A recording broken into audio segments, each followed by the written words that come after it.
В китайской столице проходит вторая сессия Всекитайского собрания народных представителей 14-го созыва. И прямо сейчас мы приветствуем корреспондента медиакорпорации Китая Хань Цюйпина.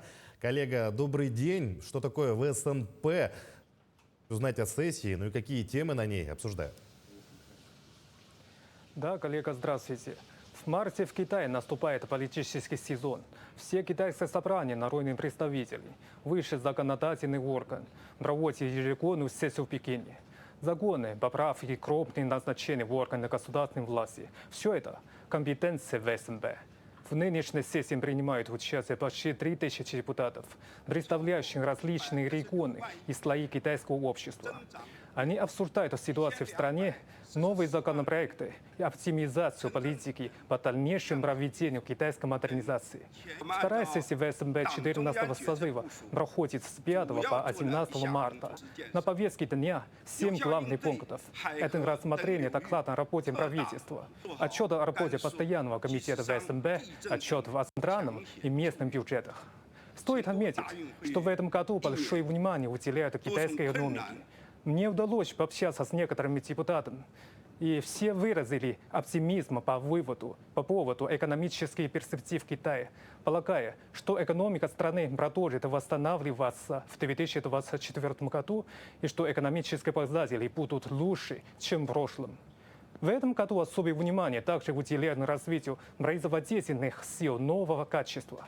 Как заявил председатель КР Си Цзиньпин в ходе панельной дискуссии с депутатом от провинции Цзянсу на пленэр-сессии, оно не должно происходить за счет традиционной отрасли экономики. Китайский лидер также отметил, что все регионы должны усиливать поддержку инновационных секторов, одновременно модернизируя традиционную промышленность в зависимости от местных условий и ресурсов для качественного, высокотехнологичного и экологичного развития. Кроме того, в центре внимания на сессии серия вопросов, которые касаются жизни народов, например, трудоустройства и предпринимательства, совершенствования системы социального обеспечения и образования в сельских районах. Коллега? На открытии с докладом о работе правительства выступил премьер Госсовета КНР Ли Тянь. Вот о чем шла речь, что Китаю удалось сделать за минувший год, ну и что предстоит. Да, в прошлом году Китай добился многого. Согласно докладу о работе правительства, ВВП страны превысил 126 триллионов юаней, увеличившись на 5,2%. Прирост занятого населения в городах и поселках составил более 12 миллионов человек. Средний уровень безработицы оказался на уровне 5,2%. Кроме того, премьер Госсовета КНР отметил, что на Китае приходится более 60% мирового производства и продаж автомобилей на новых источниках энергии. Еще одним достижением можно назвать введение в коммерческую эксплуатацию авиалайнера отечественного производства Си-919.